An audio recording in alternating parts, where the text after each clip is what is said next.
मातृपितृपूजन सोहळा तुम्ही कधी पाहिलाय का? तर आज पहा. नमस्कार मंडळी, सगळ्यांना जय श्रीराम. आज आमच्या वस्तीवरती मातृपितृपूजन सोहळा होता व त्यासाठी आपण आलो होतो. एवढ्या गाड्या बिड्या लागल्या होत्या का नाही, खूप पब्लिक आलं होतं. सध्याच्या धावपळीच्या युगामध्ये मित्रांनो, आपल्या आई वडिलांना सांभाळ करणे देखील काही लोकांना जमत नाही, परंतु आमच्या वस्तीवरती तर डायरेक्ट मातृपितृपूजन सोहळा म्हणजे 75वी साजरी केली जात आहे. मित्रांनो, काय भाग्य असेल त्या आई वडिलांचे की आपल्या मुलांच्या हस्ते आपला मातृपितृपूजन सोहळा होत आहे, तो पण इतका सारा मोठा. हा मातृपितृपूजन सोहळा मित्रांनो आपल्या अहिल्यानगर मध्ये श्रीगोंदा तालुक्यात कोकणगाव मध्ये शेंडगे वस्ती येथे होत आहे. ज्ञानेश्वर महाराज कदम, छोटे माऊली यांचे गोड असे कीर्तन झाले व त्यांनी खूप सारं छान असं नॉलेज पण दिले. कीर्तन संपल्यानंतर सर्वांनी मिळून त्यांचा हार वगैरे घालून पुष्पगुच्छ देऊन सत्कार करण्यात आला व सगळ्यांनी दर्शन वगैरे घेतले. सर्व सामाजिक, राजकीय व शैक्षणिक क्षेत्रातील लोक आले होते. मी कोणाचे नाव घेत नाही, परंतु जेवढे लोक आले होते तेवढ्यांचे खूप खूप आभारी. ज्या ज्या लोकांनी उपस्थिती केली त्या लोकांचे पण खूप खूप आभारी. ही सर्व गर्दीत सांगून जाते की माणूस किती महत्वाचा आहे. त्यानंतर मित्रांनो पंचतुला होणार होती व त्यामध्ये गहू, तांदूळ, साखर व मिष्टान्न व ग्रंथ देखील त्यांच्या वजना इतके वाटले जाणार होते. ग्रंथ जे आहेत ते मित्रांनो सगळे आपले वारकरी संप्रदायातील जे टाळकरी मंडळी असतील व इतर कोण भजनी मंडळी असतील त्यांना देण्यात येणार होते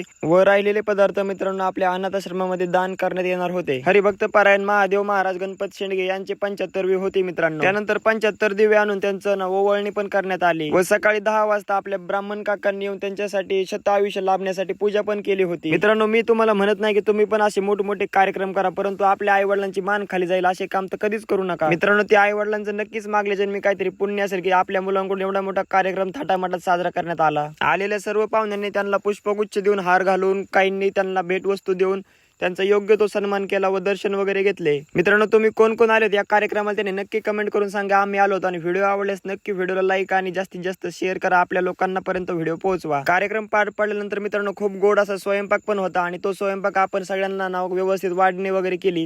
मोठी पंगत असल्यामुळे आपल्याला पहिला पंक्तीचा व्हिडिओ काढता नाही आला, त्यामुळे मी सगळ्यांची माफी मागतो. मित्रांनो, 3 मिनिटांमध्ये सगळं काही मला उरकावं लागतं, त्यामुळे मी कोणाचे व्हिडिओ वगैरे काढले नसतील किंवा नाव नसेल घेतलं तर मी त्यांची नक्कीच माफी मागतो. आणि आमचे ज्येष्ठ नागरिक सुद्धा मित्रांनो चांगल्या प्रकारे वाढी करतात बरं का. असं नाही की फक्त तरुण पिढीच वाढतं आणि तरुण पिढीचं मी किती कौतुक करेल तेवढं कमीचे. तरुण पिढी आमच्या फक्त वाढायचं जास्त.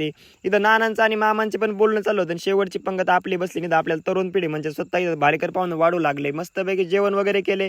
शेवटची पंगत आमच्या दाजी लोकांची बसली. पाहुणे मंडळी सगळ्यांना वाढलं मी व्यवस्थित. तर कार्यक्रम ना खूप असा छान असा झाला बरं का. कोण कोण कार्यक्रमाला त्याने नक्कीच कमेंट करायची, मला म्हणजे समजेल की तुम्ही आले होते. त्यानंतर आपण ना आजी आजोबांचे आमचे दर्शन वगैरे घेतले. त्यांना म्हणलं तुम्हाला ना माझं पण आयुष्य लाभो. शेवटची पंगत आमच्या महिला वर्गाची होती बरं का आणि आमची महिला वर्ग पण ना खूप कष्ट करत होते, म्हणजे वाडे वगैरे करू लागले. चला मित्रांनो, भेटू आता लवकरच आपण. व्हिडिओ आवडल्यास लाईक आणि फॉलो करून घ्या. धन्यवाद.